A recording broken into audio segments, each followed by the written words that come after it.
It's when oi. That's what Havana does, I tell you. It makes non-Jewish people want to shout oi. Well, it made me want to shout oi as well, I have to say. So, was it of Newman and Baddiel that Janet Street Porter said comedy is the new rock and roll? Well, yeah, it got attributed to us when she said it, I think. And there was a truth to it, actually. There was a truth to it insofar as at the gigs, it felt less like... Because comedy, you know, when you go to a comedy club, feels more or less like a theatrical experience. Yeah. But at our gigs, what I felt was, yeah, it does feel like a band. There are 4,000 people here. Some of them are screaming. Some of them are wetting themselves. So I don't know which band I'm thinking of here. The Tweenies, basically, is what I'm thinking of. And they're doing... And we've got catchphrases, and it's a bit like they're singing along. Now, we've got a... Do you like my suit, by the way? Do you like it? It's a bit dark. Is it too dark? Well, it's black. Well, I mean, how dark can you get? Yes, I'm quite dark, and I thought it suited me. But one reason I was very pleased to be doing your show is that I was sort of forced into buying this suit the other day, and now I can charge it against tax. Now that I've worn it on the telly. Well, if ever you want me to bring any of your clothes on hangers... Yes, that would be great. Because I went into this shop in Kensington, Joseph's, do you know it? Shop in Kensington? No. No, it's a posh, really posh shop. And I don't know if you find this at all at your level of fame, but they didn't recognise me, right? They didn't recognise me. And the thing is, if you go into a shop like that, and, you know, you look like a bit of a pikey, which I sort of do when I'm not got a suit on, and they don't recognise you, they just think, what the fuck are you doing in here, right? You know, you should go, right? So obviously I got upset about this, and I thought, well, I'm going to try on the most expensive suit that they've got. And I was with my daughter, who is 3 years old, Dolly, your godchild. Have you seen her recently? You remember her? Yeah. Anyway... yeah, I saw me and her went out last night. Did you not know? No, I didn't know that. No, I wonder where she was. But the thing is, a 3-year-old, some people will know this, if you let a 3-year-old dress herself, which I did, she will insist on dressing like an East European prostitute. She was wearing, like, all pink, and her hair was in braids, and she put lipstick on, right? So I was with her in that, and they clearly thought, well, he's just a gypsy, he's some kind of weird gypsy. So I tried on this suit, and after I tried it on, the very tall, supercilious assistant said, well, you want some shoes to go with that, sir? And they went and got a very expensive pair of Prada zip-up boots, right? 250 quid. So meanwhile, I got a bit of a bad back at the moment, and he put the shoes on, and he tried to zip them up, and I couldn't get my shoe in. He went and got an enormous horn, right, tried to do that. Dolly got down on her knees and was pushing out my foot, right? And eventually the supercilious bloke thought, oh, my God. And he got down on his hands and knees, and he started pushing my foot as well. And he still couldn't get my foot in, so eventually I thought, I'm just going to have to do it. So my back was really hurting, and I strained and strained, leant over to get my shoe in, and then I broke wind, all right?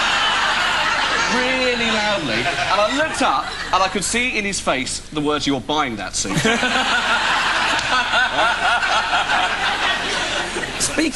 Speaking of you fancy suits and dressing up, we have a picture of you. Now, is that a revolving bow tie? That we've caught in freeze frame. Yeah, it is. I'll tell you what I found. I didn't realise I had this. I've got one of your old publicity shots. Look at that. Oh, those were the days, eh? Hell, look at that. Those were the days. I'm funny, but I'm also quite tortured and intellectual. Yeah, that was what it was all about for me. I mean, if you compare that with one of my publicity shots, which is that... That's essentially the difference between our careers, I think. I should say, Frankie is genuinely the godfather of Dolly, my first child. I'm going to talk about this on the telly, which is that there seems to be a bit of an issue between you and Dolly, which is she won't talk to you. She sees the bad in you for some reason, which you've hidden so well from everyone else. Well, I don't know what it is. I've tried I go around the house and I go, hello, Dolly, and she goes... She's this hot. Yeah. We've got a picture of you and Dolly, and just so you can see the kind of thing look, that's her. Yeah, you say her. I've tried everything, Dave. She runs away, that's what she does. She runs away, she gives... I've tried just sitting and playing hard to get, and I think if I just sit here, she'll come across... No. I don't think you're a natural with kids, though. I don't think you're a natural kids entertainer. You're an adult entertainer in so many ways. The only person I've ever seen Dolly react to as badly as Frank is... Have I told you this? I took her to see Joseph and his amazing Technicolor Dreamcoat a little while ago, and H from Steps. Do you just go to places with the word Joseph? Yeah, I do, yeah. I was after some more free cash. Okay. Dolly was sitting next to me on 3 cushions, so she was really high up so she could see. And H from Steps, I don't know if you know that particular production, but just before the interval, he has his big solo number where he sings "Close Every Door." It's very, very lovely, and he's got a loincloth on, he's in a spotlight. And he came forward and he started, Dolly had been loving it up to that point, and he came forward and he sang "Close Every Door," and Dolly went, "I don't like it." I don't like it anymore. And you could see it in his eyes. He went, "Oh my God, shall I start again?" or whatever, right? The whole audience laughed, and I picked her up and she was shouting, "I don't like it, I don't like it," all the way out the theatre. So she dislikes Angel Steps more than you. Well, that's something. And let's hope that's the only thing we have in common before you suggest. Now, we have a clip from... You did a show called Who Do You Think You Are? I did, Where yes. people look back at their families and all that. Yeah. This is basically your mum and Dolly having a chat about your 40th birthday. Dolly, do you know how old your daddy's going to be? I don't know. Daddy's going to be 40, and he's quite upset about that. Oh my goodness, what's this? It's going to be your birthday! Yes. It's on fire, isn't it? Oh, God, it's a recreation of the bombing of Dresden on a cake. No, Dave! It's a lovely idea. Yeah. I'm going to put it outside. Yes. Oh, my God!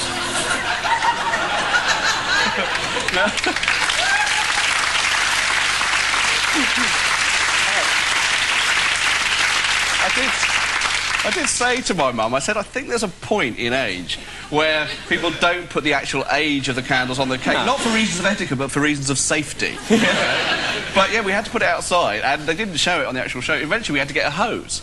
And at one point, my dad said, "Shall we call the fire brigade?" I said, "I don't think they come out for a cake, to be honest." But how old are you when they have to call the fire brigade to your cake?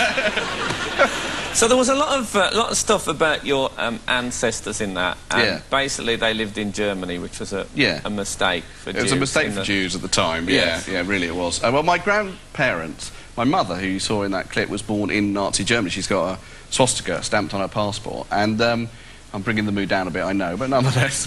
They came to this country in 1939, just before 2 weeks before war broke out, and settled in Cambridge. And then my grandfather was actually interned on the Isle of Man, along with every other German who was resident in Britain at the time, and most of them were Jewish refugees.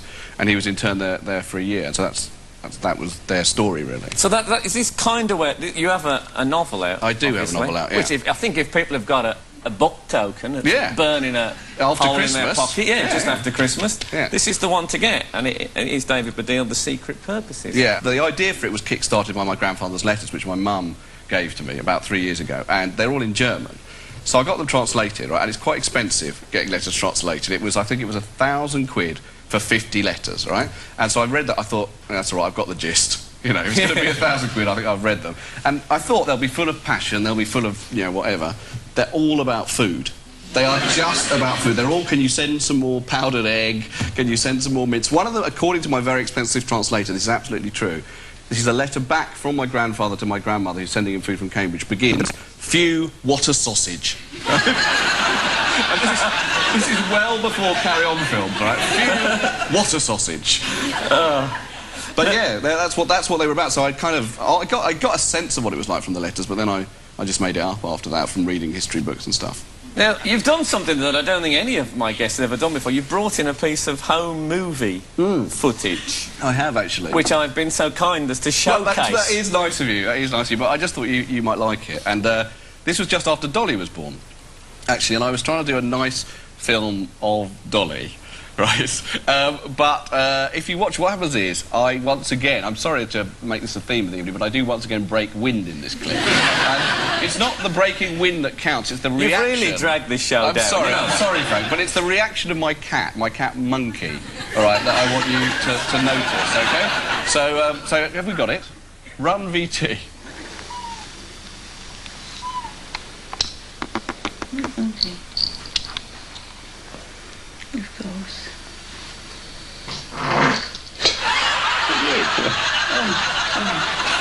Now that's one of the best double takes I've ever seen, isn't it? He's so terrified. What I love about that is Morwenna, your girlfriend, says, as far as I can see, like, there's a tiny newborn baby, a cat, and you in the room, and she says, "Was that you?" So, Dave, it's been a strange and wondrous experience having you on my Well, chat no, I'm show. very pleased to finally be on your show. Well, I've always very much liked it. Thank you very much. I've always very much liked you. Oh, how lovely. Ladies and gentlemen, David Baddiel. Thank you very much. Cheers.